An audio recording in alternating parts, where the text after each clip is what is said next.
Hello everyone, welcome to MASA Military. The Black Sea Fleet's headquarters was attacked by at least 2 Storm Shadow missiles launched by Ukrainian fighter jets at noon on September 22nd, causing serious damage to the majestic and solid headquarters building. It is said that the Black Sea Fleet and the Russian Southern Military District were meeting at that time, and the missiles caused injuries and maybe even deaths to many senior commanders. During the attack on the 22nd, the Russians said that the air defense system intercepted 5 missiles, but the headquarters structure was still hit. It seems that the Russian air defense system was either unable to resist the barrage attack, or it hit the decoys, or it may be a lie, and in fact it was not intercepted at all.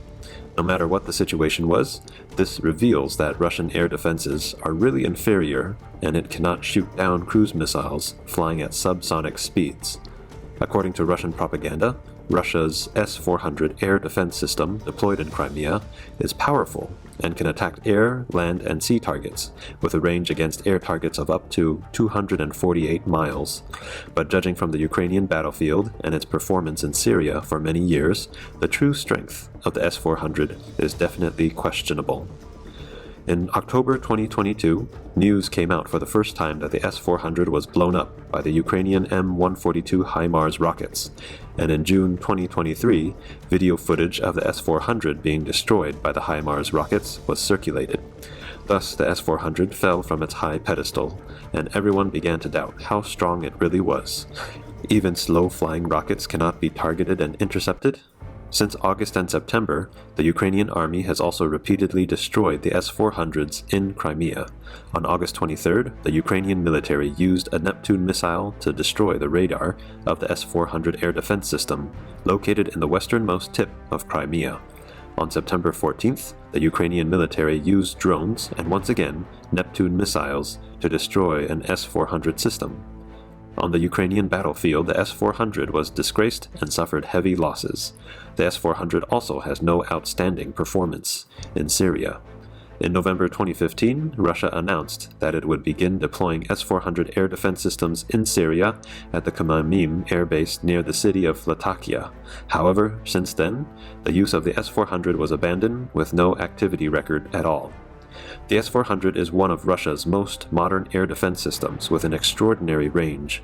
It has a range of 248 miles and a max speed of 3 miles per second. Its radar can simultaneously target 72 targets and fire direct missiles to attack 36 of them. It can hit targets with a range of 16.4 feet to 98,425 feet. However, against Ukraine's barrage of 8 to 10 missiles, the S-400 could not stop all of them, and some of them escaped interception and hit their targets. This makes it difficult to believe that the S-400 can attack 36 targets at the same time.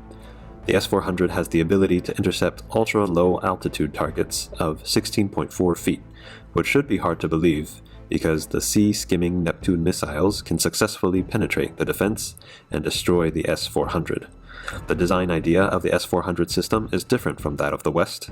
It is actually a complete air defense and anti-missile system that includes 3 types of interceptors: near, medium, and long range. However, the 40H-6 interceptor with the longest range is still under development. The Soviet Union and Russia had inherent flaws in system operations, information operations, and integration between systems.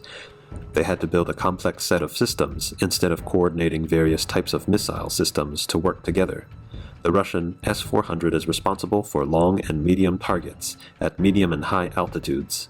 The Tor M2 is responsible for short-range targets at medium and low altitudes, and the Pantsir is a close-in defense system that combines surface-to-air missiles and 1.2-inch 6-barrel rotary cannons. Although each seems to have its own role, in fact, they all work on their own. Each air defense system has its own detection range and blind zone. If the system does not start to respond until the missile enters its own detection range, the interception window will be very short, and it may be too late to respond, making it difficult to respond to a barrage attack. Only by using an information networking system to uniformly manage information of detectors at different distances can interception resources be reasonably allocated. Some targets need to be intercepted remotely, some at medium distances, and some at closer distances. At the same time, all weapon systems are ready and aimed at their respective targets. Once the target enters the shooting range, missiles will be launched immediately. This way, multiple targets coming from different directions can be dealt with at the same time.